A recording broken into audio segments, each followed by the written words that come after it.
হযরত ওমর রাদিয়াল্লাহু তাআলা আনহু রাষ্ট্রের হিসাব করতেছেন। এমন সময় হযরতে আলী রাদিয়াল্লাহু তাআলা আনহু আসলেন, আসিয়া বলতেন, আসসালামু আলাইকুম ওয়া রাহমাতুল্লাহ। আবার হযরত ওমর রাদিয়াল্লাহু তাআলা আনহু জিজ্ঞাসা করলেন, আলী, এত রাত্রে তুমি কিসের জন্য আসছো? হযরত আলী রাদিয়াল্লাহু তাআলা আনহু বলেন, ওগো হযরত ওমর রাদিয়াল্লাহু তাআলা আনহু, আমি আসছি, আমার একটা কাজে আসছি। হযরত ওমর রাদিয়াল্লাহু তাআলা আনহু বলতেছেন, আলী, তুমি কি তোমার নিজের ব্যক্তিগতের কাজে আসছো না আমার রাষ্ট্রের কোনো কাজে আসছো? বলো সুবহানাল্লাহ বলেন।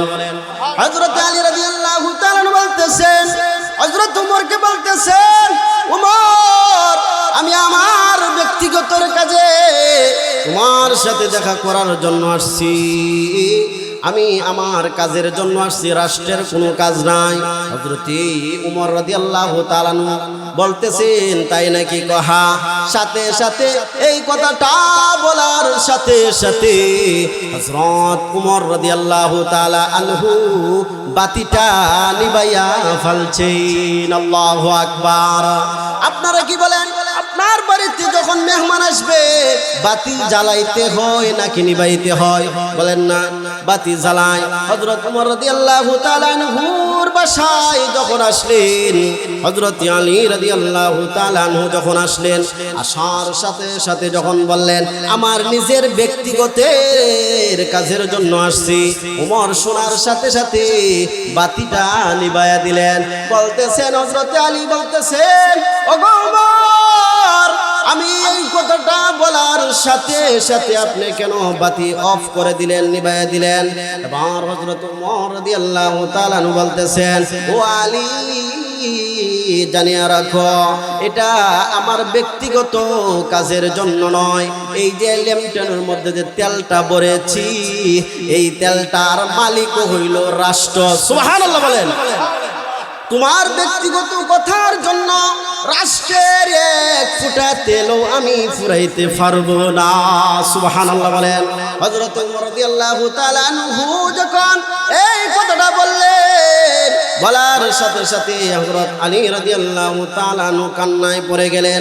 হায় রে, হযরত ওমর রাদিয়াল্লাহু তাআলা আনহুর ভিতরে এত ভয়, এক ফোঁটা বাতির যদি আপনার তেল ক্রয় হয়, শেষ হয়ে যায়, আমার আল্লাহর আদালত যদি জিজ্ঞাসা করে, হযরত ওমর বলেন, আমি কাল কিয়ামতের কঠিন ময়দানে যদি আমাকে আমার আল্লাহ জিজ্ঞাসা করে, ওমর, আলীর সাথে যখন গল্প করছিলা, আলীর ব্যক্তিগত কথার মধ্যে তুমি রাষ্ট্রের তেল কেন ব্যবহার করলা?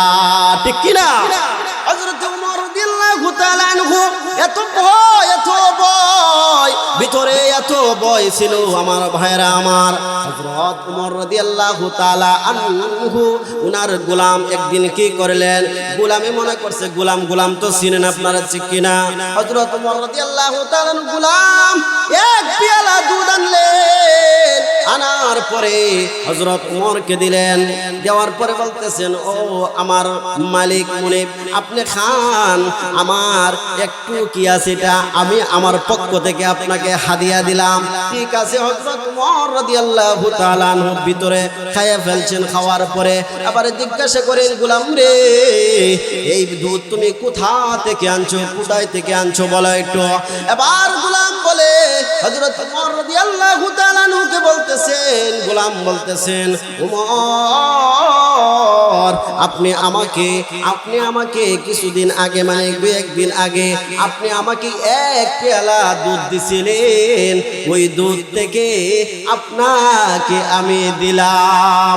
হযরত ওমর রাদিয়াল্লাহু তাআলা বলেন, এটা তো সদকার মাল দিছি, সদকার দুধগুলা যে আমার কাছে আসে, যে ছাগলগুলা আসে, ওইগুলার থেকে আমি দুধ দহন করি, করার পরে আমি তোমাদের কাছে বন্টন করে দিছি, গরিব গুরাবাদের কাছে বন্টন করে দিলাম। ওই দুধ তো সদকার দুধ, আমি উমর হইয়া, আমি খলিফাতুল মুসলিমিন হইয়া সদকার দুধ আমি কিভাবে পান করি? সুবহানাল্লাহ বলবেন না? হযরত ওমর রাদিয়াল্লাহু তাআলা আনহু যখন এই কথা বললেন, এবার গোলাম বলতেছে বুদ্ধি দিয়া জায়েজ করে।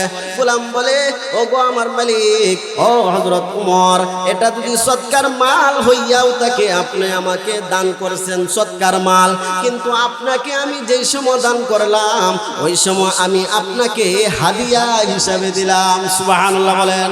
হযরত ওমর রাদিয়াল্লাহু তাআলা আনহু, ঠিক আছে হাদিয়া হিসাবে দিছো, এটা একবার খাওয়া যায়, কিন্তু আমি ওমর হইয়া, আমি খলিফাতুল মুসলিমিন, আমি এটা কখনোই সহ্য করতে পারবো না।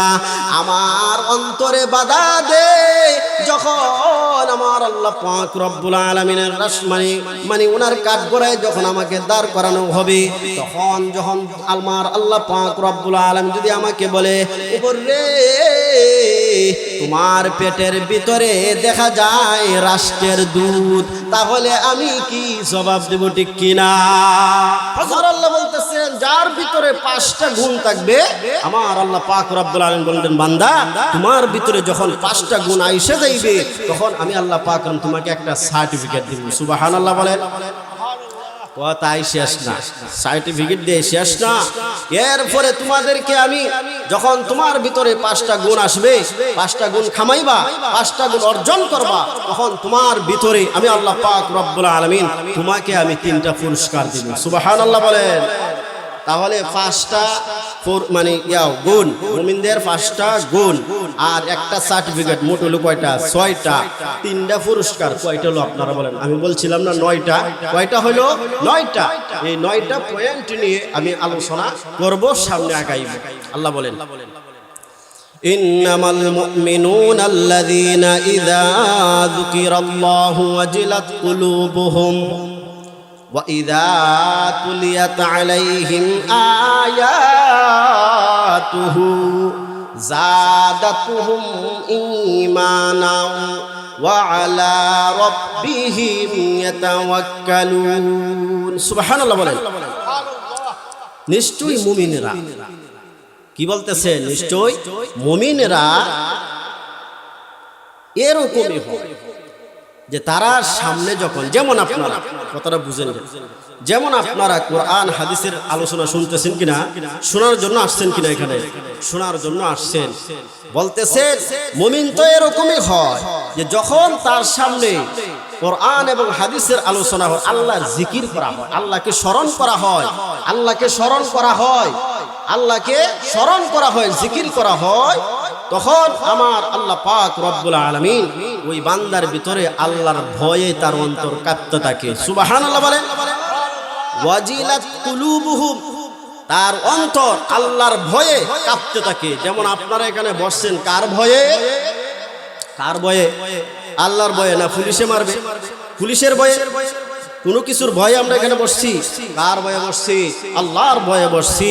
তো আল্লাহ পাক রব্বুল আলামিন বলতেছেন, যখন তাদের সামনে আল্লাহর নাম উচ্চারণ করা হয় এবং তাদের সামনে যখন আল্লাহর নাম, আল্লাহর জিকির করা হয়, আল্লাহকে স্মরণ করা হয়, তখন তাদের অন্তর সমূহ, তাদের অন্তরগুলা আল্লাহর ভয়ে কাঁপতে থাকে, তাদের অন্তর আল্লাহর ভয়ে কাঁপা উঠে, তাদের ভয় ভীতি আমার আল্লাহ পাক রব্বুল আলামিন যখন তাদের আল্লাহ পাকের নাম স্মরণ করা হয়, আল্লাহ পাকের কোরআনের হাদিসের আলোচনা করা হয়, জিকির করা হয়, তখন মুমিন বান্দারার অন্তরগুলা আল্লাহ তাআলার ভয়ে কাঁপতে থাকে। সুবহানাল্লাহ বলেন। এরপরে এটা হলো 1 নম্বরটা। এটা কয় নম্বর? আগে গুণগুলা বুঝলেন, বাদে ভিতরে ঢুকলেন ইনশাআল্লাহ, আল্লাহ পাক তৌফিক। 1 নম্বর হইল গিয়া, যখন আল্লাহ তাআলার কি করা হয়, আল্লাহ তাআলাকে জিকির করা হয়, স্মরণ করা হয়, আল্লাহ তাআলার আলোচনা করা হয়, আল্লাহ তাআলাকে নাম নেওয়া হয়, তখন মুমিনের অন্তর আল্লাহর ভয়ে কাঁপতে থাকে। এটা হলো 1 নম্বর। কি এটা কয় নম্বর? ওয়াজিলাত কুলুবুহুম। 2 নম্বর হইল গিয়া, ওয়া ইযা তুলিয়াত আলাইহিম আয়াতুহু যাদাতুহুম ঈমানা। এটা হলো 2 নম্বর। যখন মুমিনদের সামনে কোরআন তেলাওয়াত করা হয়, কি করা হয়?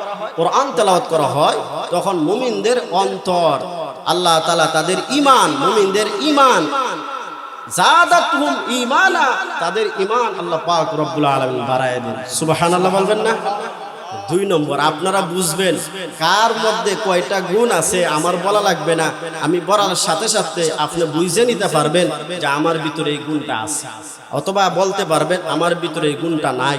যাদের ভিতরে এই গুণগুলা আছে আলহামদুলিল্লাহ, যাদের ভিতরে এই গুণগুলা নাই তারা সামনে এই গুণগুলা ভিতরে ঢুকাইবার চেষ্টা করবেন, ঠিক কি না?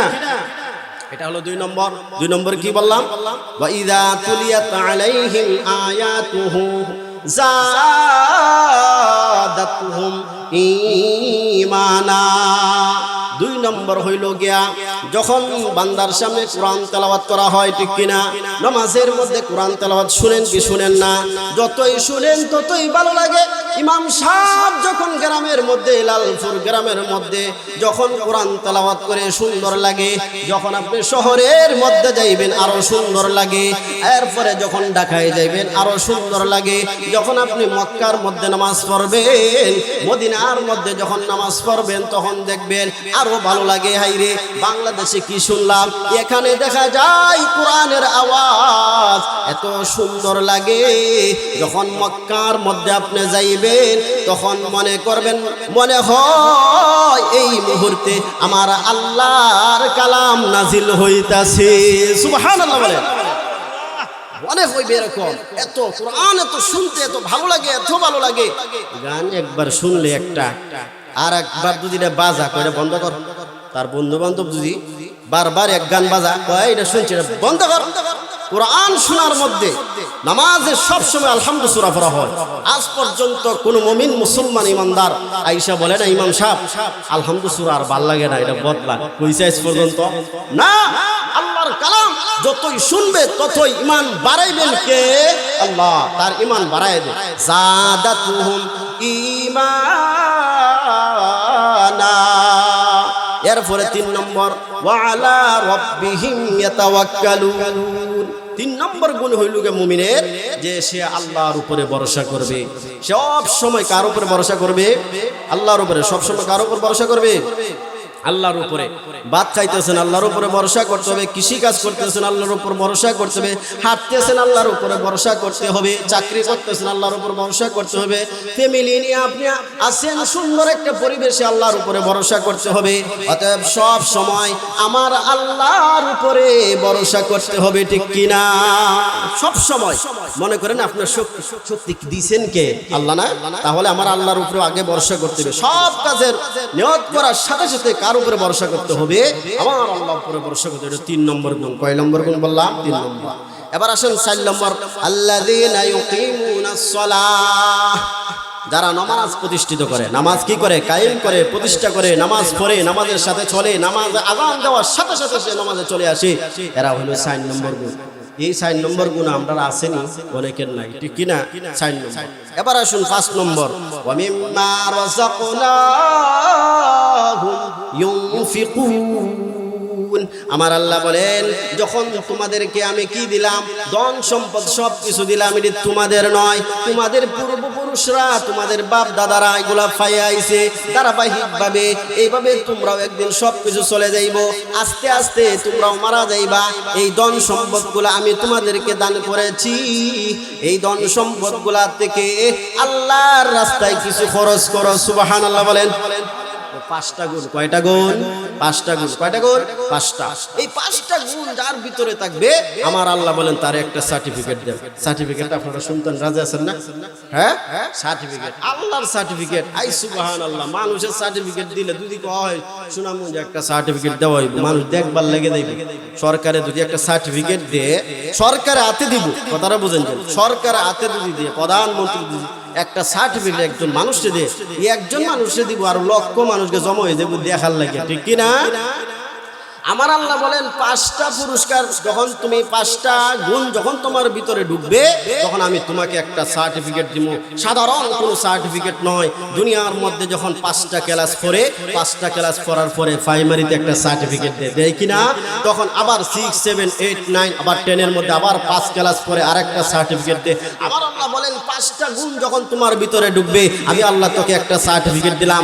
দুনিয়ার মানুষের সার্টিফিকেট দিয়ে তোরে খাওয়াই না, কুস্তানা খালি একটা একটা সার্টিফিকেট দে সাইরা দে, তুমি কর্ম করে খাও। আমার আল্লাহ বলেন তোরে আমি ছাড়বো না, তোরে 5টা সার্টিফিকেট মানে 5টা গুণ যখন তুই কামাইবা, তুমি যখন এইটা 5টা গুণ অর্জন করবা, আমি আল্লাহ পাক রব্বুল আলামিন তোর সব কিছুর জিম্মাদার আমি আল্লাহ হয়ে গেলাম। সুবহানাল্লাহ বলেন। দুনিয়ার মধ্যে কেউ হবে না সার্টিফিকেট আপনার বিদায় করে দিল, এলা তুমি তোমার কর্ম করে খাও, ঠিক না? সার্টিফিকেট দেখাইয়া মানুষের চাকরি করো, যেভাবে করো তুমি খাও। আমার আল্লাহ বলেন না না, আমি সাধারণ কোনো সার্টিফিকেট দিব না, আমি তোমাদেরকে সার্টিফিকেট দিয়ে দিলাম, এই সার্টিফিকেট জিম্মাদার আমি নিজে আল্লাহ হয়ে গেলাম। সুবহানাল্লাহ বলেন। তাহলে 6টা হয়ে গেলাম না, আর 3টা পুরস্কার। 3টা কয়টা? 3টা পুরস্কার। পুরস্কারটি লাস্টে বলবো, নাহলে আগে ভাগে উঠে দেবো। তুমি পুরস্কার করেছিল এর বাড়িতে, আর পুরস্কারটি লাস্টে কইব। আগে গুণগুলার একটু ভিতরে ঢুকবো, আলোচনা করব, তারপরে পুরস্কারটি লইয়া একবারে আমরা নমাজ পড়ে নেব, ঠিক কিনা? আল্লাহ বলেন ইন্নামাল মুমিনুনা আল্লাযীনা ইযা যুকিরাল্লাহু ওয়াজিলাত কুলুবুহুম।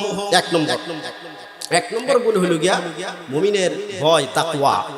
যার ভিতরে তাকওয়া থাকবে সে কখনো নামাজ ছাড়তে পারে না, ঠিক কিনা? যার ভিতরে আল্লাহর ভয় থাকবে সে কখনো মিথ্যা কথা বলতে পারে না। যার ভিতরে আল্লাহর ভয় থাকবে সে কখনো অন্যায় কাজ করতে পারে না। যার ভিতরে আল্লাহর ভয় থাকবে সে কখনো কোরআন হাদিসের বিরুদ্ধে যাইতে পারে না, ঠিক কিনা? ইসলামের বিরুদ্ধে যাইতে পারে না, কোরআন হাদিসের বিরুদ্ধে যাইতে পারে না। এক নম্বর হইল গিয়ে আল্লাহর ভয় থাকতে হবে। আর যখন আল্লাহর জিকির করা হয়, আল্লাহর স্মরণ করা হয়, মুমিনদের অন্তর আল্লাহর ভয়ে কাঁপতে থাকে। আপনার যদি ভয় না থাকে তাহলে তো আপনি আমল করতে পারবেন না। আপনার যদি ভয় আমার আল্লাহ দেন তাহলে আপনি কি করতে পারবেন? আমল করতে পারবেন। হযরত উমর রাদিয়াল্লাহু তাআলা আনহু, হযরত উমর রাদিয়াল্লাহু তাআলা আনহু একবার আপনার রাষ্ট্রীয় হিসাব করতেছেন রাত্রে বেলা, গভীর রাত্রিতে রাষ্ট্রের হিসাব আসারা। যেহেতু হযরত উমর রাদিয়াল্লাহু আনহু খলিফা, নিজেই নিজের রাষ্ট্রের হিসাব রক্ষক সব কিছু আপনার কি করতেছেন? হিসাব করতেছেন। দেখেন তাদের ভিতরে কি তাকওয়া ছিল, আল্লাহু আকবার। তাদের ভিতরে কি তাকওয়া ছিল, তাদের আল্লাহর ভয় এত ছিল। হযরতে আবু বকর কত ভয় ছিল, হযরতে বিলাল কত ভয় ছিল, তাদের ভিতরে এত তাকওয়া ছিল। সুবহানাল্লাহ। হযরত উমর রাদিয়াল্লাহু তাআলা রাত্রি বেলায় একটা ল্যাম্প জ্বালাইয়া, বাতি জ্বালাইয়া, ল্যাম্পটন জ্বালাইয়া এরপরে হিসাব করতেছেন। এমন সময় হযরতে আলী গিয়া উপস্থিত। সুবহানাল্লাহ বলেন। সুবহানাল্লাহ। হযরত উমর রাদিয়াল্লাহু তাআলা আনহু রাষ্ট্রের হিসাব করতেছেন। এমন সময় হযরতে আলী রাদিয়াল্লাহু তাআলা আনহু আসলেন, আসিয়া বলতেন আসসালামু আলাইকুম ওয়া রাহমাতুল্লাহ। আবার হযরত উমর রাদিয়াল্লাহু তাআলা আনহু জিজ্ঞাসা করলেন, আলী এত রাত্রে তুমি কিসের জন্য আসছো?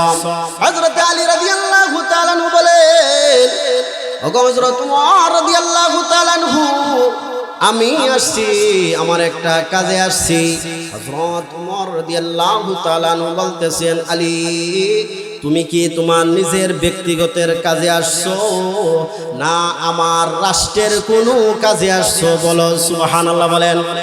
হযরত আলী রাদিয়াল্লাহু তাআলা আনহু বলতেছেন, হযরত উমরকে বলতেছেন, উমর আমি আমার ব্যক্তিগত কাজে তোমার সাথে দেখা করার জন্য আসছি, আমি আমার কাজের জন্য আসছি, রাষ্ট্রের কোনো কাজ নাই।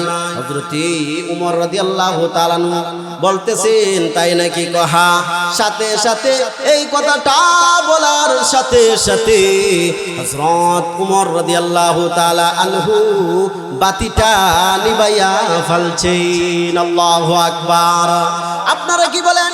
আপনার বাড়িতে যখন মেহমান আসবে বাতি জ্বালাইতে হয় নাকি নিভাইতে হয়? বলেন না, বাতি জ্বালায়। হযরত উমর রাদিয়াল্লাহু তাআলা আনহুর বাসায় যখন আসলেন, হযরত আলী রাদিয়াল্লাহু তাআলা আনহু যখন আসলেন, আসার সাথে সাথে যখন বললেন আমার নিজের ব্যক্তিগতের কাজের জন্য আসছি, উমর শোনার সাথে সাথে বাতিটা নিভাইয়া দিলেন। বলতেছেন হযরত আলী বলতেছেন, ওগো উমর আমি এই কথাটা বলার সাথে সাথে আপনি কেন বাতি অফ করে দিলেন, নিভাইয়া দিলেন? এবার হযরত উমর রাদিয়াল্লাহু তাআলা আনহু বলতেছেন, ও আলী জানিয়া রাখো এটা আমার ব্যক্তিগত কাজের জন্য নয়, এই যে ল্যাম্পটনের মধ্যে যে তেলটা ভরেছি এই তেলটার মালিক হইল রাষ্ট্র। সুবহানাল্লাহ বলেন। তোমার ব্যক্তিগত কথার জন্য রাষ্ট্রের এক ফোঁটা তেলও আমি ফুরাইতে পারবো না। সুবহানাল্লাহ বলেন। হযরত ওমর রাদিয়াল্লাহু তাআলা আনহু যখন এই কথাটা বললেন, বলার সাথে সাথে হযরত আলী রাদিয়াল্লাহু তাআলা আনহু কান্নায় পড়ে গেলেন। হায় রে, হযরত ওমর রাদিয়াল্লাহু তাআলা আনহুর ভিতরে এত ভয়, এক ফোঁটা বাতির যদি আপনার তেল ক্রয় হয় শেষ হয়ে যায়, আমার আল্লাহর আদালত যদি জিজ্ঞাসা করে, হযরত ওমর বলেন আমি কাল কিয়ামতের কঠিন ময়দানে যদি আমাকে আমার আল্লাহ জিজ্ঞাসা করে, ওমর আলীর সাথে যখন গল্প করছিলা, আলীর ব্যক্তিগত কথার মধ্যে তুমি রাষ্ট্রের তেল কেন ব্যবহার করলা? ঠিক কিনা? হযরত ওমর রাদিয়াল্লাহু তাআলা আনহু এত ভয় ভিতরে এত ভয় ছিল আমার ভাইরা আমার। হযরত ওমর রাদিয়াল্লাহু তাআলা আনহু উনার গোলাম একদিন কি করলেন, গোলামে মনে করছে গোলাম তো চিনেন আপনারা, ঠিক কিনা? হযরত ওমর রাদিয়াল্লাহু তাআলা গোলাম এক পেয়ালা দুধ আনলেন, আনার পরে হযরত ওমরকে দিলেন। দেওয়ার পরে বলতেছেন, ও আমার মালিক মুনিব, আপনি খান, আমার একটু কি আছে এটা আমি আমার পক্ষ থেকে আপনাকে হাদিয়া দিলাম। ঠিক আছে। হযরত ওমর রাদিয়াল্লাহু তাআলা আনহু ভিতরে খাইয়া ফেলছেন। খাওয়ার পরে আবার জিজ্ঞাসা করেন, গোলাম রে, এই দুধ তুমি কোথা থেকে আনছো, কোথায় থেকে আনছো বলো একটু। এবার গোলাম বলে, হযরত ওমর রাদিয়াল্লাহু তাআলা আনহুকে বলতেছেন, গোলাম বলতেছেন, ওমর আপনি আমাকে কিছুদিন আগে, মানে একদিন আগে আপনি আমাকে এক পেয়ালা দুধ দিছিলেন, ওই দুধ থেকে আপনাকে আমি দিলাম। হযরত ওমর রাদিয়াল্লাহু তাআলা বলেন, এটা তো সৎকার মাল দিছি, সৎকার দুধগুলা যে আমার কাছে আসে, যে ছাগলগুলা আসে, ওইগুলার থেকে আমি দুধ দহন করি, করার পরে আমি তোমাদের কাছে বন্টন করে দিছি, গরিব গুরাবাদের কাছে বন্টন করে দিলাম। ওই দুধ তো সৎকার দুধ, আমি উমর হইয়া, আমি খলিফাতুল মুসলিমিন হইয়া সৎকার দুধ আমি কিভাবে আমি পান করি? সুবহানাল্লাহ বলবেন না? হযরত ওমর রাদিয়াল্লাহু তাআলা আনহু যখন এই কথা বললেন, আমার গোলাম বলতেছে বুদ্ধি দিয়া জায়েজ করে। গোলাম বলে, ও গো আমার মালিক, ও হযরত ওমর, এটা যদি সৎকার মাল হইয়াও তাকে আপনি আমাকে দান করেছেন সৎকার মাল, কিন্তু আপনাকে আমি যেই সময় দান করলাম ওই সময় আমি আপনাকে হাদিয়া হিসাবে দিলাম। সুবহানাল্লাহ বলেন। হযরত ওমর রাদিয়াল্লাহু তাআলা আনহু ঠিক আছে, হাদিয়া হিসাবে দিছো, এটা একবার খাওয়া যায়, কিন্তু আমি ওমর হইয়া, আমি খলিফাতুল মুসলিমিন, আমি এটা কখনোই সহ্য করতে পারবো না। আমার অন্তরে বাধা দে যখন আমার আল্লাহ পাক রব্বুল আলামিনের মানে ওনার কাঠগড়ায় যখন আমাকে দাঁড় করানো হবে, যখন আমার আল্লাহ পাক রব্বুল আলামিন যদি আমাকে বলে, ওমর রে, তোমার পেটের ভিতরে দেখা যায় রাষ্ট্রের দুধ, তাহলে আমি কি জবাব দেব? ঠিক কিনা? হযরত ওমর রাদিয়াল্লাহু তাআলা আনহু যখন গোলামকে এই কথা বললেন যে তুমি আমাকে হাদিয়া দিছো, কিন্তু আমি খাইতে পারি, তারপরও আমার কাছে এটা মুনাসিব না, আমার কাছে ঠিক না, আমার অন্তরে এটাকে আমাকে বাধা দিতেছি। না, তোমাকে আমি সৎকার মাল দিছি, তোমার কাছে যাওয়ার পরে তুমি আবার আমাকে হাদিয়া হিসেবে দিছো, এটা একটু আমার কাছে বেজার লাগতেছে। হযরত ওমর রাদিয়াল্লাহু তাআলা আনহু তখন কি করলেন, ভিতরে আঙ্গুল ঢোকাইলেন, ঢোকানোর সাথে সাথে ভাইরা আমার এবার কি করলেন, পানি বেশি করে পানি পান করলেন। আপনারা দেখবেন যখন মানুষ বিষ খায় কিনা, বিষ খাওয়ার পরে যখন তার পেট ড্রেসিং করা হয় তখন এইভাবে পানি ঢুকানো, ঠিক কিনা?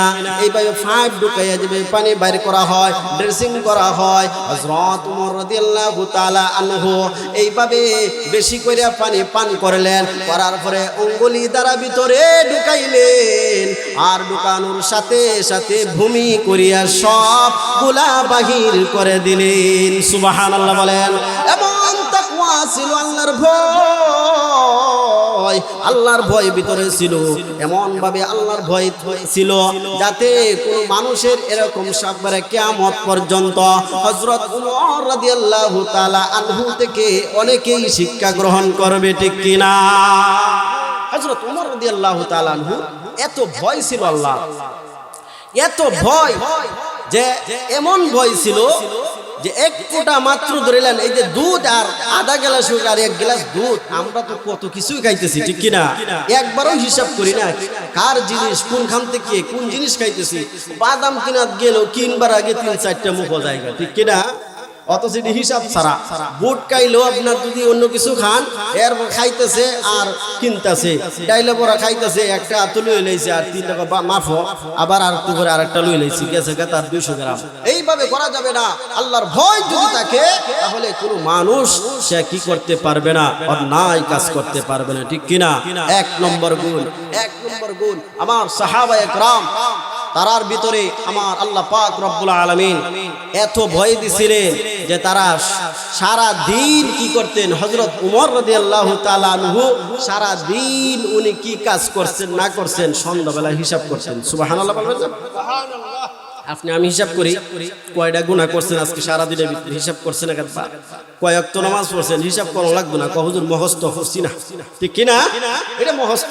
হযরত উমর রাদিয়াল্লাহু তাআলা আনহু উনি সারা দিনে কয়টা আমল করছেন এটা হিসাব করতেন, আবার সারা রাত্র কয়টা আমল করছেন হিসাব করতেন, কয়টা গুনাহ করছেন এটা হিসাব করতেন, কয়টা অন্যায় কাজ করছেন সবগুলা হিসাব করছেন হযরত উমর রাদিয়াল্লাহু তাআলা আনহু, ঠিক কি না? লম্বা হবে, এইদিকে যাব না। হযরত উমর রাদিয়াল্লাহু তাআলা আনহুর ভিতরে আল্লাহর ভয় ছিল। অতএব আমাদের ভিতরেও এরকম ভয় ঢুকাইতে হবে, ঠিক কি না? যদি ভয়গুলা ঢুকাইতে পারি তাহলে আমার ভিতরে 1 নম্বর গুণটা ঢুকবে। আর 1 নম্বর গুণ যদি ঢুকে যায় তাহলে আপনি নামাজ ছাড়তে পারবেন না, ঠিক কি না? আসতেছি নামাজের কথা একটু পরে। وَإِذَا تُلِيَتْ عَلَيْهِمْ آيَاتُهُ زَادَتْهُمْ إِيمَانًا। আমার আল্লাহ বলতেছেন 2 নম্বর গুণ হইল গিয়া ওয়াইদা তুলিয়াত আলাইহিম আয়াতুহু যাদাতহুম ঈমানা। যখন তার সামনে কোরআন তেলাওয়াত করা হয়, কি করা হয়? এদিকে মনোযোগ দেই ভাই। যখন তার সামনে কোরআন তেলাওয়াত করা হয়, কোরআন শ্রেষ্ঠ কিতাব, শ্রেষ্ঠ কালামুল্লাহ, আমার আল্লাহর কালাম, সেই কোরআন যখন আপনি তেলাওয়াত করবেন আমার আল্লাহ পাক রব্বুল আলামিন বলেন যাদাতহুম ঈমানা, তার ঈমানকে আমি আল্লাহ পাক রব্বুল আলামিন বাড়ায় দিই। সুবহানাল্লাহ বলবেন না? সুবহানাল্লাহ বলবেন না? জোরে সুরে বলি সুবহানাল্লাহ। কোরআন তেলাওয়াত শুনতে রাজি আছেন তো সবাই? কোরআন তেলাওয়াত শুনবেন। কোরআন তেলাওয়াত যদি শুনেন তাহলে আমার আল্লাহ বলতেছে আপনার যে ঈমান আছে ঈমান বাড়ায় দিবেন। তাহলে বোঝা গেল ঈমান কমেও, ঠিক কি না? যেহেতু বাড়ে তাহলে ঈমান কমেও। কারণ হইল ঈমান আপনার আমার আল্লাহ পাক রব্বুল আলামিন বাড়ায় দেন যদি আপনি আমল করেন, ভালো কাজ করেন, তখন ঈমানের পাওয়ারটা আমার আল্লাহ পাক রব ভোল্টেজটা বাড়াইতে থাকে, ঠিক কি না? যখন আপনি বেশি বেশি গুনাহ করবেন তখন আপনার ভিতরে দেখবেন খালি মরিচার মতো দাগ পড়বে আর আপনার ঈমান কমতে থাকবে। কোরআন হাদিসের আলোচনা শুনলেও ভালো লাগবে না, বলবে না ভালো লাগে না, কারণ আপনার ভিতরে গুনাহ বেশি করতে গুনায় আপনার সবটা বইরে গেছে, অতএব ভালো কাজ আপনার ভালো লাগে না, ঠিক কি না? এমনও আছে মানুষ এই দিনই মাহফিল দিনই কথাবার্তা তার ভালো লাগে না, কারণ তার ভিতরে বদ চরিত্র, বদ কুফর আপনার সব কিছু বইরে গেছে, তার ভিতরে খালি অন্যায় বিচার বইরে গেছে, এই কারণে তার মাহফিল ভালো লাগে না। আছে কি না এরকম মানুষ দুনিয়ার মধ্যে? আছে, এই জায়গাতে নাই, অন্যান্য আছে। আল্লাহ পাক রব্বুল আলামিন বলতেছেন ওয়াইদা তুলিয়াত আলাইহিম আয়াতুহু যাদাতহুম ঈমানা। আল্লাহ পাক রব্বুল আলামিনের কালাম যখন তেলাওয়াত করা হয় আমার আল্লাহ পাক রব্বুল আলামিন তার ঈমান বাড়ায় দেন। সুবহানাল্লাহ বলেন। ওয়া আলা রাব্বিহিম ইয়াতাওয়াক্কালুন। ওয়া আলা রাব্বিহিম ইয়াতাওয়াক্কালুন, এটা হলো 3 নম্বর গুণ। কয় নম্বর গুণ আপনারা মুখস্থ আছে না? 3 নম্বর গুণ। 3 নম্বর গুণ হইল গিয়া যে আল্লাহর উপরে ভরসা করা। কার উপরে ভরসা করা? কার উপরে ভরসা করা? আল্লাহর উপরে। মরেন মানুষ ছাড়া সব কিছু আল্লাহর উপরে ভরসা করে। মানুষের মধ্যে করে কিন্তু সবাই করে না, ঠিক কি না? সব মানুষ খালি মাধ্যম তালাশ করে। দেখেন পাখিরা তার বাসা থেকে বাইর হয়, যখন সে তার অন্তরী ঘরের মধ্যে কোনো দান নাই, কোনো কিছু নাই, খুরাক নাই, খাবার নাই, পাখিরা যে বাসার থেকে মানে সকালবেলা বাইর হয় ফজরের সময়, আবার বিকাল বেলা তার বাসায় যায়, পেটটা বড় করে দেন কে? আল্লাহ। আমার আল্লাহ পাক রব্বুল আলামিন রিজিক দাতা, সব কিছু দাতা, কিন্তু আল্লাহর উপরে ভরসা করলে আমার আল্লাহ সব কিছু তার পূরণ করে দেন। এই যে সাগরের নিচে তিমি মাছ, বড় বড় মাছগুলাও তাদের খাবারের ব্যবস্থা কে করে? আমার আল্লাহ পাক রব্বুল আলামিন। বাবা আমি দাব্বাতিন ফিল আরদি ইল্লা আলাল্লাহি রিজকুহা, সমস্ত প্রাণীর সব কিছুর আপনার সব কিছুর দায়িত্ব আমার আল্লাহ পাক রব্বুল আলামিন নিয়েছেন। অতএব বান্দা আল্লাহর উপরে যদি ভরসা করো, আমার আল্লাহ পাক রব্বুল আলামিন তোমাদের যাবতীয় সব কিছু কাজ পূরণ করে দিবেন। বলেন সুবহানাল্লাহ। মালিক ইবনে দিনার নাম শুনছেন না? মালিক ইবনে দিনার রাহমাতুল্লাহি আলাইহি উনি হজে যাইতেছেন। কোথায়? হজে যাইতেছেন। ওয়া আলা রাব্বিহিম ইয়াতাওয়াক্কালুন। বুঝেন একটু, মালিক ইবনে দিনার রাহমাতুল্লাহি আলাইহি হজে যাইতেছেন, মানে বাহির হইছেন হজে যাওয়ার জন্য। যাইতে যাইতে যাইতে যাইতে অনেক অতিক্রম করছেন রাস্তা, করার পরে দেখতেছেন হযরত মালিক ইবনে দিনার রাহমাতুল্লাহি আলাইহি এবার যাইতেছেন। যাইতে যাইতে সামনে গিয়া দেখেন একটা মানুষের ভিতরে, মানে একটা মানুষের কাছে একটা পাখি যাইতেছে। পাখি, সুবহানাল্লাহ বলেন। মালিক ইবনে দিনার রাহমাতুল্লাহি আলাইহি চায়া দেখতেছেন একটা মানুষের কাছে একটা পাখি, তার মুখের মধ্যে দুইটা মানে রুটি নিয়া, দুইটা রুটি নিয়া। মালিক ইবনে দিনার তাকায় দেখতেছেন যে একটা পাখি তার মুখের মধ্যে দুইটা রুটি নিয়া দেয়, টুটের মধ্যে দুইটা রুটি নিয়া যাইতেছেন। গিয়া দেখে একটা মানুষের সামনে পাখিটা যাইছে। এবার মালিক ইবনে দিনার রাহমাতুল্লাহি আলাইহি দেখার জন্য আরেকটু আগাইলেন, সামনে গেলেন, যাইতেছেন এইভাবে সামনে অগ্রসর হইতেছেন। সামনে আবার সামনে যান, আর একটু সামনে যান। যাইতে যাইতে মানুষের কাছে গিয়া একবারে পৌঁছে গেছে এমন ভাবে দেখা যায়। এরপরে স্পষ্ট ভাবে দেখা যায় একটা পাখি তার মুখের মধ্যে রুটি নিয়া ওই মানুষের মুখের ভিতরে ঢুকাইয়া দিতেছে। বলেন সুবহানাল্লাহ। মালিক ইবনে দিনার রাহমাতুল্লাহি আলাইহি প্রথম পাখিকে দেখিয়া আশ্চর্য হইলেন। আবার যখন আবার কাছে গেলেন, কাছে যাওয়ার পরে আরো আশ্চর্য বোধ করতেছেন, হাইরে কি দেখলাম, কি দেখলাম। মালিক ইবনে দিনার রাহমাতুল্লাহি আলাইহি কাছে গেলেন গো, যাওয়ার পরে দেখতেছেন একটা মানুষের হাত বাঁধা, পা বাঁধা, পাওটা বাঁধা, হাতটাও বাঁধা। আর ওই মানুষটার ভিতরে আমার আল্লাহ পাক রব্বুল আলামিন একটা পাখি তার ঠোঁট দিয়া রুটি গুলাকে সিরিয়া সিরিয়া ওই মানুষটার ভিতরে মুখের ভিতরে ঢুকাইয়া দিতেছেন একটা পাখি। সুবহানাল্লাহ বলেন সুবহানাল্লাহ। জোরে সুরে বলেন সুবহানাল্লাহ। একবার সুবহানাল্লাহ বলে আসমান আর জমিনের মধ্যে জায়গাগুলো আমার আল্লাহ নেকি দ্বারা ভরপুর করে দে। বলেন সুবহানাল্লাহ। মালিক ইবনে দিনার রাহমাতুল্লাহি আলাইহি এবার আবার আশ্চর্য হয়ে গেলেন, হাইরে একটা পাখি কি পারে একটা মানুষের মুখের ভিতরে খাবারটা ঢুকায় দিতে পারে। কাছে গেলেন, গিয়া দেখতেছেন হাত বাঁধা, পা বাঁধা। এবার মালিক ইবনে দিনার রাহমাতুল্লাহি আলাইহি বলতেছেন, ও ভাই তোমার হাত বাঁধা কেন, তোমার পা বাঁধা কেন, কে তোমার এই অবস্থা করছে?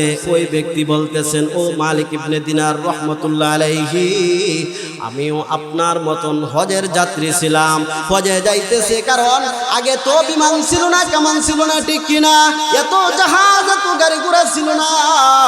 আগেকার মানুষেরা 6 মাস বছরে গিয়ে পৌঁছতো মক্কায়, ঠিক কিনা? এরপরে 6 মাস তারা অতিক্রম করিয়া তারা হজ করত, 1 বছরে হজ করত।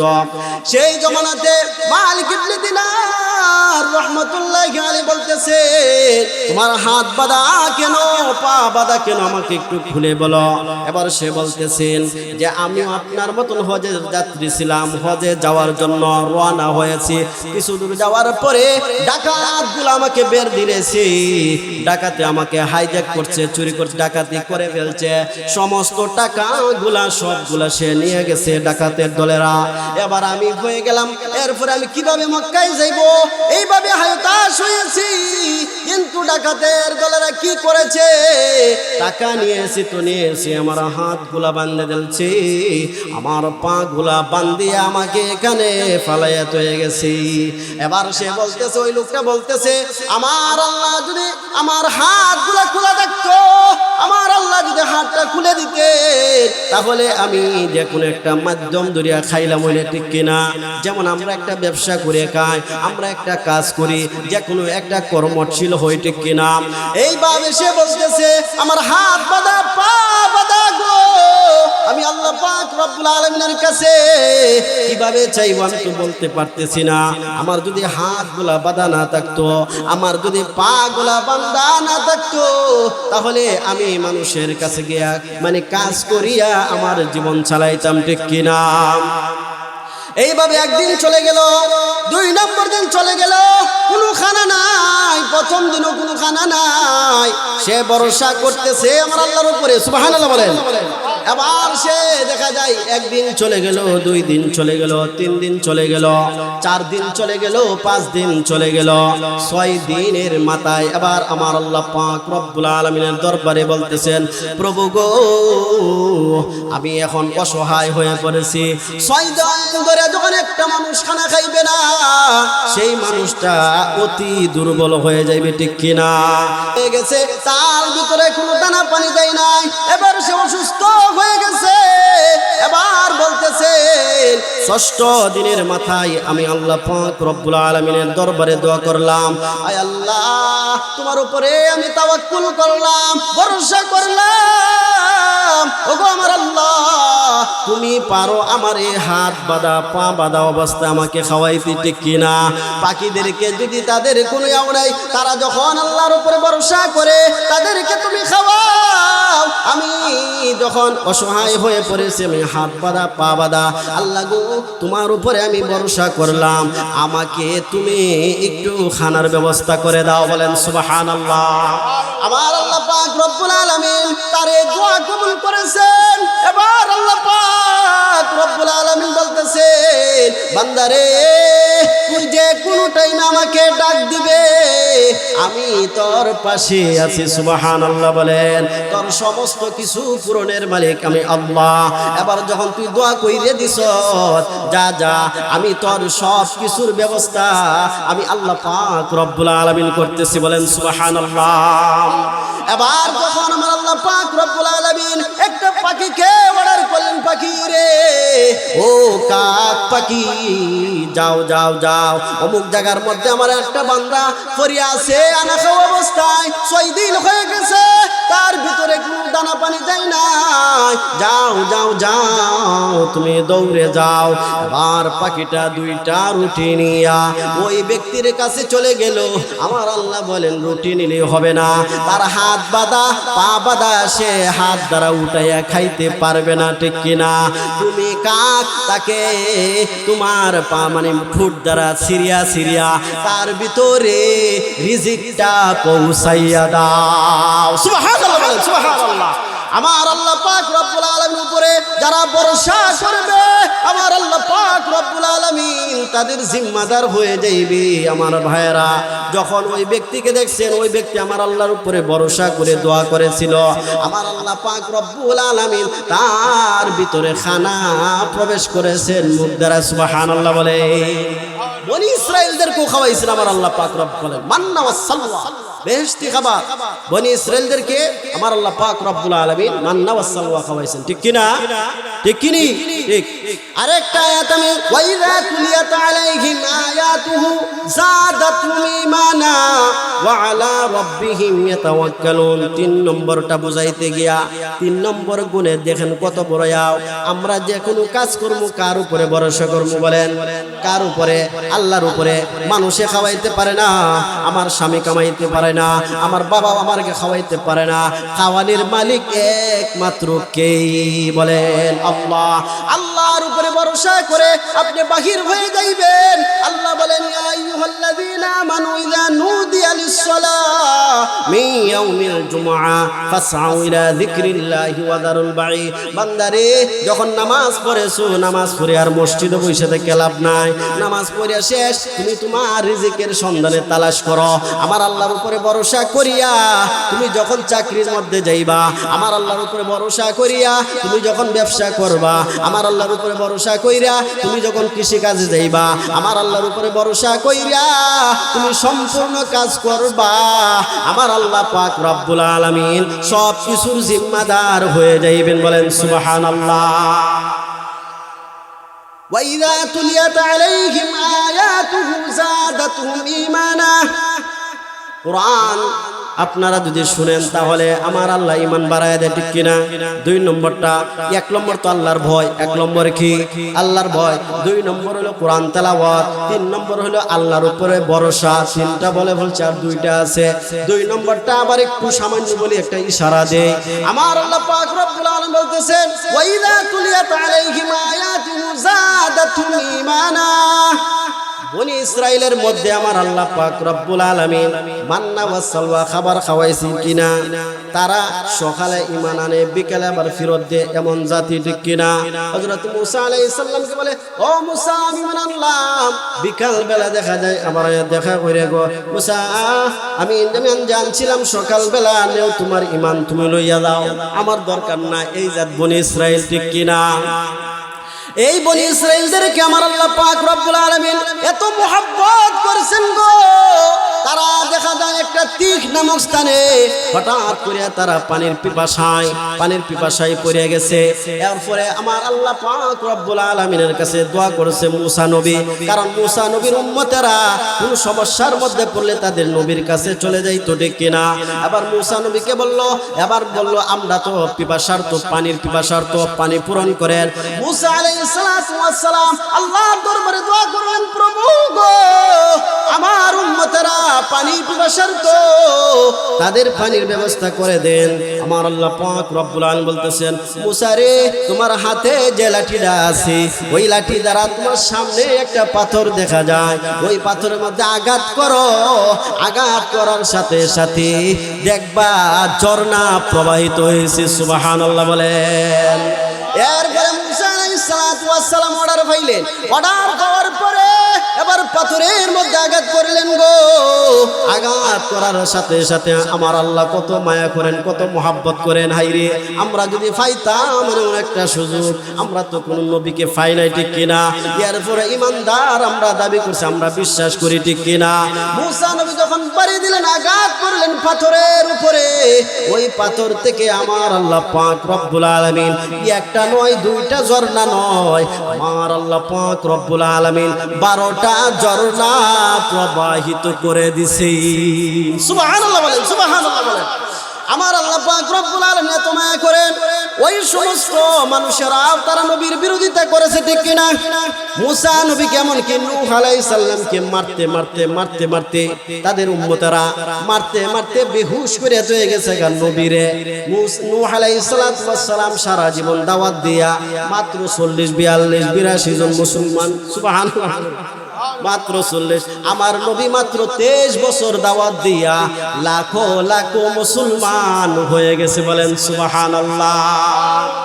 ওই বনি ইসরাইলের মধ্যে এক ব্যক্তি বলতেছে, এক ইহুদি বলতেছে, বর্ণিত আছে এক ইহুদি, সে কি করছে, তাদের যে তাওরাত কিতাব, ইহুদিদের কিতাবের নাম হইল গে তাওরাত কিতাব, বলেন না? তাওরাত কিতাব যখন সে বাহির করার পরে দেখা যায় আমার ভাইরা আমায় কোরআনকে কেউ মিটাইতে চাইলে মিটাইতে পারবে না, ঠিক কিনা? কোরআন কি যারা ধ্বংস করতে চাইবে, ধ্বংস করতে গিয়ে সে নিজেই ধ্বংস হয়ে যাইবে, ঠিক কিনা? উসমান হাদি আপনারা অবশ্যই সবাই নাম জানেন, ঠিক কিনা? আমি কিন্তু তার চিনতাম না বেশি, যেই দিন গুলি খাইছে এই দিন চিনছি। সুবহানাল্লাহ বলেন। সে যখন গুলি খাইছে মাথার মধ্যে, সে কোন দল করে কি করে আমি কোনো কিছুই জানি না।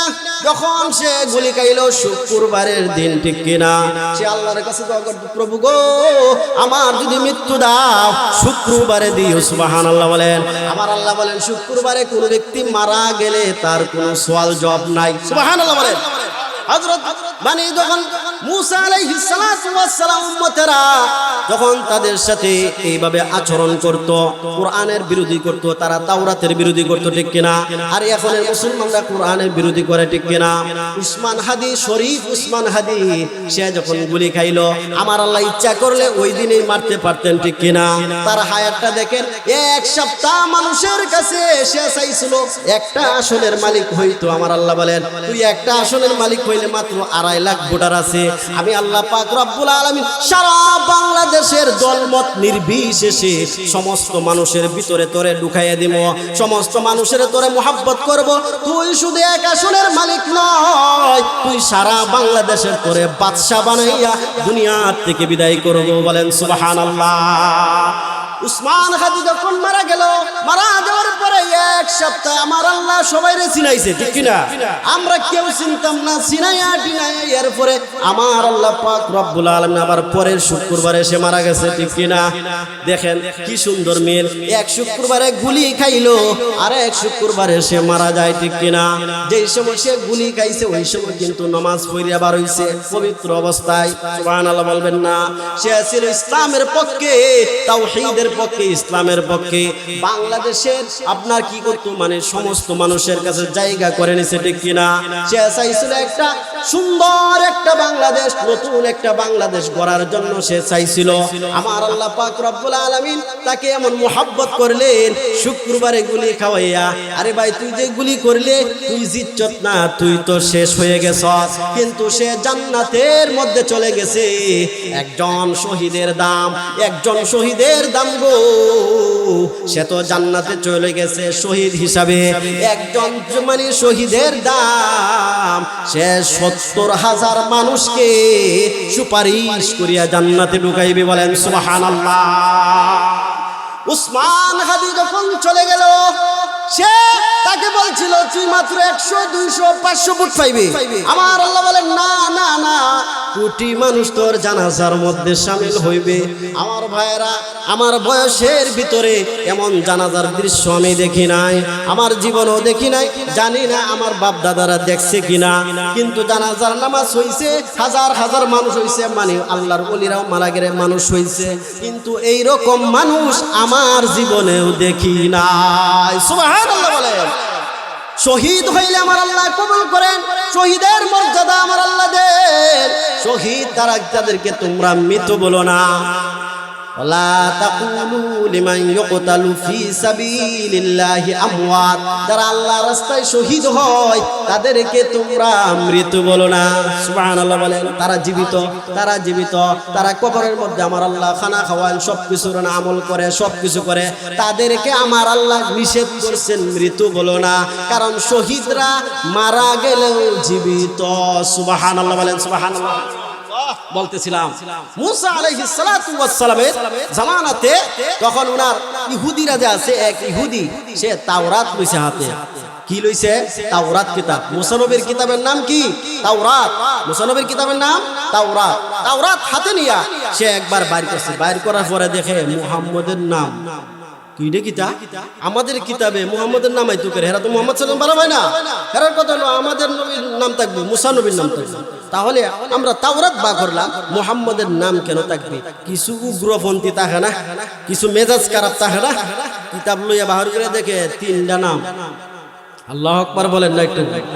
মুহাম্মদের নাম আইছে তাদের কিতাবে, আল্লাহু আকবার বলবেন না? আল্লাহু আকবার। এরপরে দেখা যায় ওই ব্যক্তি যখন তাওরাত কিতাব হাতে নিল, হাতে নেওয়ার পরে এবার পড়বে, দেখা যায় পৃষ্ঠা উল্টায়, দেখা যায় 3 জায়গায় মুহাম্মদের নাম। মুহাম্মদের নামটা পাইয়া সে কি করলো, সিরিয়া ফেলাইছে। বলেন নাউজুবিল্লাহ। এমন উগ্র ছিল, যখন সে তাওরাত কিতাব হাতে নিল গো, 3 জায়গার মধ্যে মুহাম্মদের নাম পাইয়া সিরিয়া ফেলাইছে। এর আগে অগ্নিশর্মা হয়ে গেছে, আমাদের কিতাবের মধ্যে মুহাম্মদের নাম থাকবে কেন? এবার রাগ করিয়া চলে গেছে। আগামীকালকে আবার আসছে, কিতাবটা হাতে নিছে, নেওয়ার পরে আবার পড়বে, দেখা যায় আজকে আমার নবীর নাম 6 জায়গার মধ্যে। সুবহানাল্লাহ বলেন। আবার রাগ উঠে গেছে, হাইরে কালকে পাইলাম 3 জায়গার মধ্যে, আজকে দেখা যায় 6 জায়গার মধ্যে। না না না, নাম রাখবো না, নাম কি করবো, শেষ করে সিরিয়া ফেলাইমো। আবার দেখা যায় নামগুলা সিরিয়া ফেলাইছে। রাগে অগ্নিশর্মা হইয়া কিতাবটা তৈয়া চলে গেছে। চলে যাওয়ার পরে আবার 3য় দিন আবার আসছে, আসিয়া দেখে আবার কিতাব লইছে পড়ার জন্য। আমরা যেইভাবে কোরআন পড়ি ঠিক কিনা, কিতাবটা লইছে, লওয়ার পরে দেখা যায় গতকালকে 6 জায়গায় ছিল। আমার আল্লাহ পাক রব্বুল আলামিন এবার দেখা যায় তাদের তাওরাতের মধ্যে 6 জায়গা নয়, 6 জায়গা নয়, এবার দেখা যায় 9 জায়গার মধ্যে। সুবহানাল্লাহ বলে। এবার দেখা যায় 9 জায়গার মধ্যে। এবার তার রাগ হইয়া গেল, না না না, তাওরাতের মধ্যে মুহাম্মদের নাম থাকতে পারে না। এবার 9 জায়গার মধ্যে সিরিয়া ফেলাইছে। এবার ফালানোর পরে আবার আজকেও তো হয়ে গেছে, চলে গেল। যাওয়ার পরে আবার আগামীকালকে চলে আসছে পড়ার জন্য। এবার যখন বাহির করলো, বাহির করার পরে দেখা যায় 9 জায়গা নয়, আজকে দেখা যায় আমার আল্লাহ পাক রব্বুল আলামিন ওই তাওরাতের ভিতরে 12 জায়গার মধ্যে মুহাম্মদের নাম পেয়েছে। বলেন সুবহানাল্লাহ। এবার সে রক্ষা পাইল না, না না না, তাওরাত দিয়ে ইহুদি আলেমের কাছে চলে গেল। ইহুদির আলেমকে বলতেছে, ও ইহুদি আলেম, বলো তো প্রথম দিন আমি 3 জায়গার মধ্যে মুহাম্মদের নাম পাইলাম আমাদের তাওরাতের মধ্যে, দ্বিতীয় দিন 6 জায়গার মধ্যে, এরপরের দিন আবার পাইছি 9 জায়গার মধ্যে, এরপরের দিন পাইলাম 12 জায়গার মধ্যে, কারণটাকে একটু বলো। এবার বলতেছেন, হাইরে বেকল, হাইরে তুই তো একবারে মাথা খারাপ দেখা যায়, ও বুঝ, তুই কি জানোস না তুই এইভাবে কাটতে থাকবে, কাটতে থাকবে, অবশিষ্ট অবস্থায় আমার আল্লাহ পাক রব্বুল আলামিন শুনিয়া রাখ, তুই যতই কাটবে ছিড়বে শেষ করে ফেলবে। 3 জায়গার মধ্যে কারসত আমার আল্লাহ বাড়ায় দিয়েছেন 6 জায়গায়, 6 জায়গাতে কারসত আমার আল্লাহ বাড়ায় দিয়েছেন 9 জায়গায়, 9 জায়গাতে কারসত আমার আল্লাহ বাড়ায় দিয়েছেন 12 জায়গার মধ্যে। আরো যদি তুই কাটতে থাকস, তোদের তাওরাতের ভিতরে মুহাম্মদ শব্দ ছাড়া আর কোনো শব্দ থাকবে না।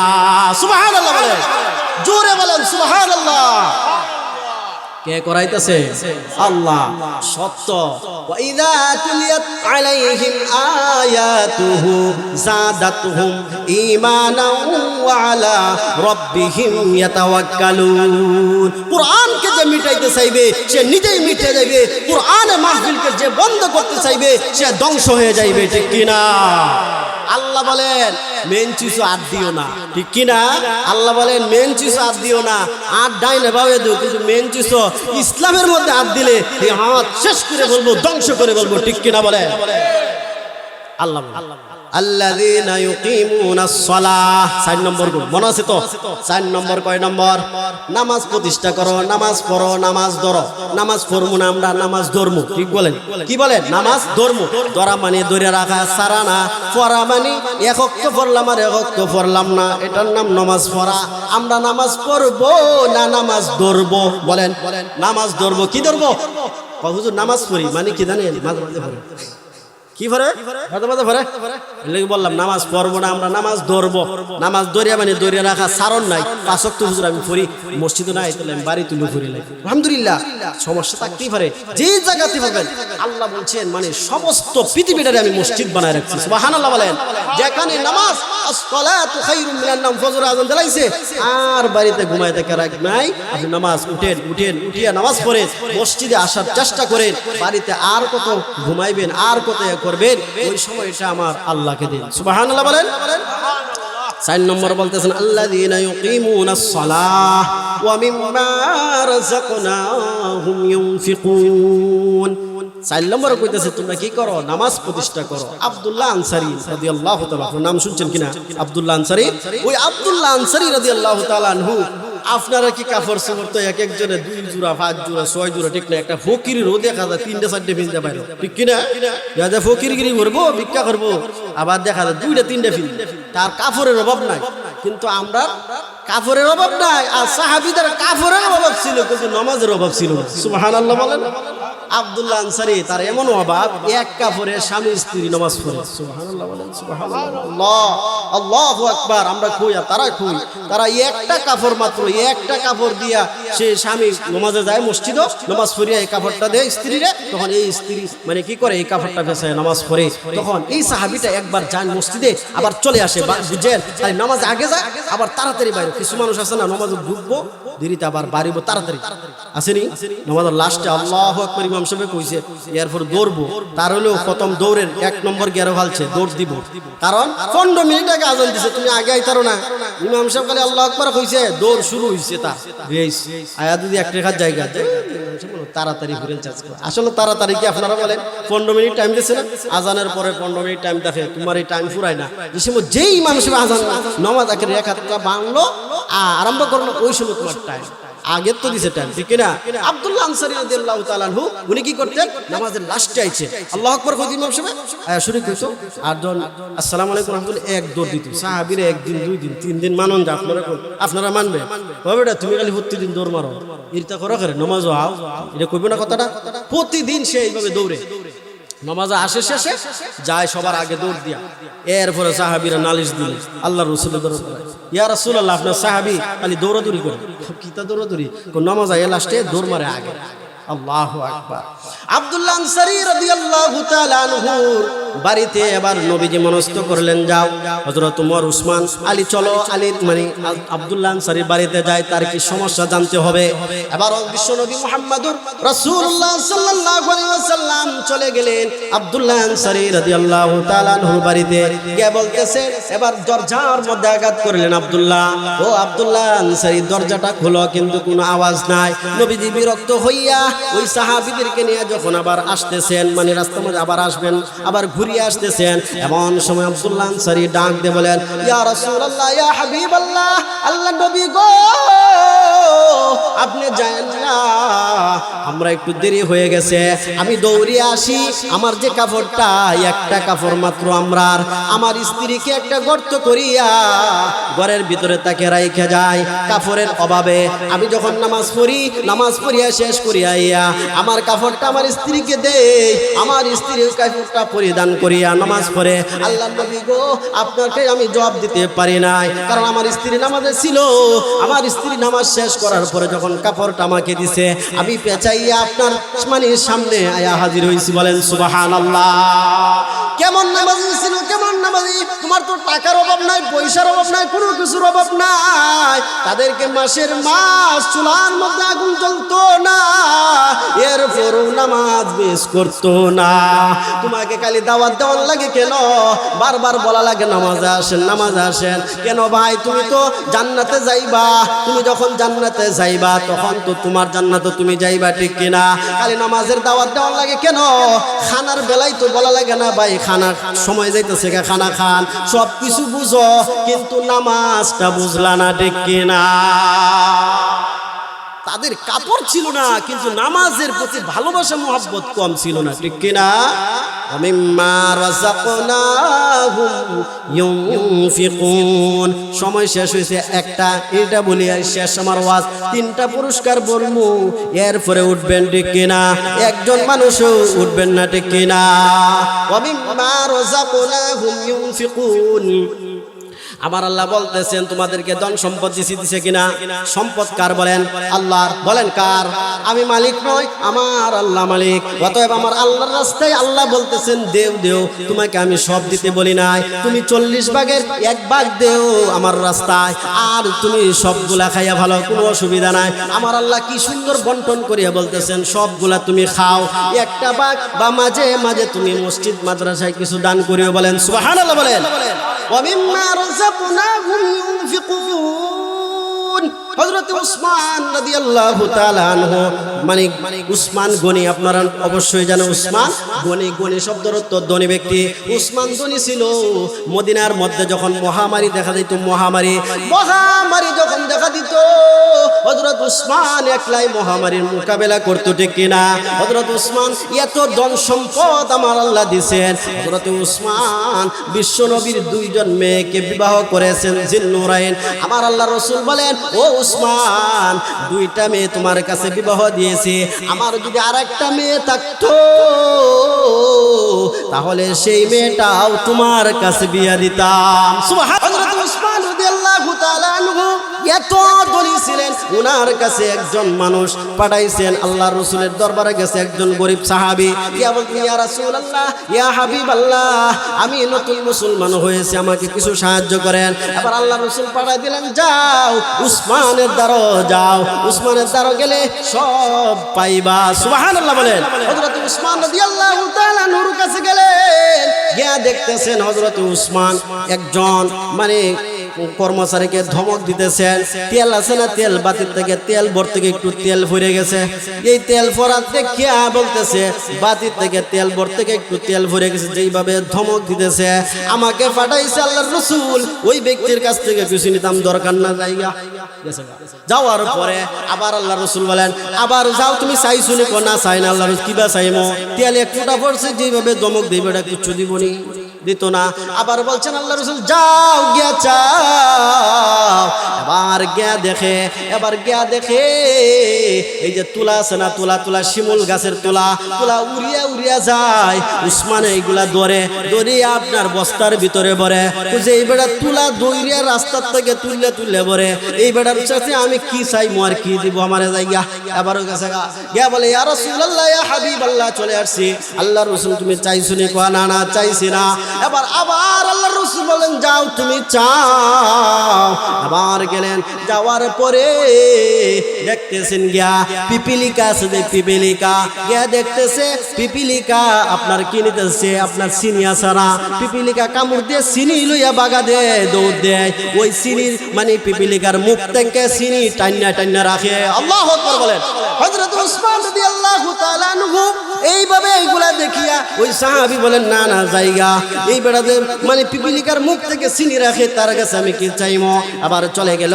যাওয়ার পরে রাসূলুল্লাহ সাল্লাল্লাহু আলাইহি ওয়াসাল্লাম, চাইছো নি? না, আবার যাও, আবার চাও। এবার গেলেন, আবার চাইলেন। যাওয়ার পরে এবার দেখা যায় সাহাবী বলতেছেন, আল্লাহর রাসূল আমারে পাঠাইছে, আমি আরো 2 বার ইসলাম 3 বার আইছি, কিন্তু বলি নাই। কে তুমি বললা না কেন? আপনি যে হালত দেখছে, যে অবস্থা দেখছি, বলার কোনো ভাষা নাই। এবার বলতেছেন, কি জন্য আসছো? আল্লাহর রাসূল আমাকে পাঠাইছে আপনি কিছু দেওয়ার জন্য। এবার বললেন, এইদিকে আসো, ওই যে একটা উট দেখা যায়, ওই উটটা লইয়া তুমি যাও। এবার দেখা যায় এই উটটা দিছে, একটা বড় সড়ো উট, একবারে তাজা তরতাজা একটা উট দিছে। এবার দেখা যায় এই উটের পিছনে শত উট লাইন ধরছে। সুবহানাল্লাহ বলেন। এবার উসমান রাদিয়াল্লাহু তাআলা আনহুকে বলতেছেন, আমার সাথে নি মশকরা করতেছে, এক উটের দিছে সব বিজাইতেছে। এবার বলেন, না, এই উটের পিছনে যা যাইবে সব তোমার। সুবহানাল্লাহ বলেন। আমি বলতেছিলাম টাইম শেষ হয়ে যাচ্ছে, 1 মিনিট শেষ করতেছি। বলতেছিলাম 5টা গুণ কামাই করলে আমার আল্লাহ বলছেন একটা সার্টিফিকেট দিবে। মনে আছে? 1 নম্বর করে আল্লাহর ভয় থাকতে হবে, 2 নম্বর কোরআন মানে কোরআন শুনতে হবে বেশি বেশি করে, ঈমান তাজা হবে। 3 নম্বর হইল গিয়ে আল্লাহর উপরে ভরসা করতে হবে। 4 নম্বর হইল গিয়ে আল্লাযীনা ইউকিমুস সালাহ, মানে কি করতে হবে? নামাজ প্রতিষ্ঠা করতে হবে। 5 নম্বর হইল গিয়ে তোমায় খামার উজিত থেকে আমার আল্লাহর রাস্তায় কিছু খরচ করতে হবে। এই 5টা গুণ যার ভিতরে থাকবে আমার আল্লাহ বলেন তাকে আমি কি দিব? তাকে একটা সার্টিফিকেট, উলাইকা হুমুল মুমিনুনা হাক্কা, সে হলো সত্যিকারের ঈমানদার। সুবহানাল্লাহ, এটাই সার্টিফিকেট, সত্যিকারের ঈমানদার। আর তার জন্য 3টা পুরস্কার, লাহুম দারাজাতুন ইনদা রাব্বিহিম, আমার আল্লাহ বলেন তার জন্য রয়েছে মহা পুরস্কার, মহা উত্তম জায়গা, সম্মানজনক জায়গা, মানে আই জান্নাতুন ইনদা রাব্বিহিম। আমার আল্লাহ পাক রব্বুল আলামিন বলেন যার ভিতরে 5টা গুণ থাকবে তাকে আমি একটা জান্নাত দিব। সুবহানাল্লাহ বলেন। জান্নাত যাইতে হইলে গুনাহ নিয়ে যাওয়া যাবে না। আমার আল্লাহ বলেন কোন মানুষ একটা সগীরা গুনাহ নিয়েও জান্নাতে ঢুকাইতে দিব না। অতএব তার জন্য 2 নম্বর পুরস্কার হলো, 1 নম্বর তো জান্নাত দিবেন পুরস্কার, 2 নম্বর পুরস্কার হইল মাগফিরা, তাকে ক্ষমা করে দিব, আর 3 নম্বর পুরস্কার হইল গিয়া ওয়ারিসকুল কারীম, তাকে সম্মানজনক খানা খাওয়ানো জান্নাতের ভিতরে। সুবহানাল্লাহ বলেন। আমার আল্লাহ বলেন এটা জান্নাতের কথা বললাম, কিন্তু দুনিয়ার মধ্যে 3টা পুরস্কার দিব।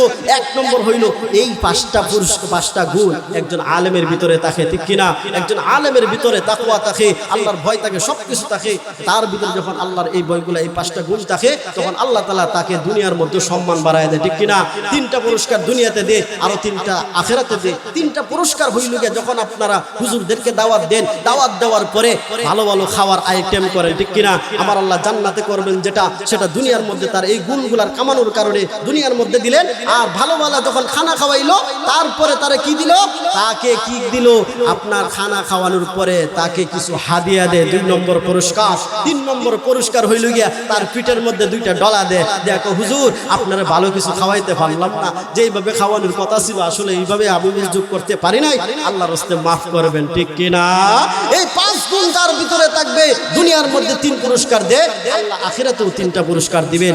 সকলে বলেন আমিন। আল্লাহ পাক রব্বুল আলামিন আমাদেরকে ওই সবগুলা গুণ কামাই করার মতন তৌফিক দান করুন। সকলে বলেন আমিন। ওয়া আখির দাওয়ানা আলহামদুলিল্লাহ।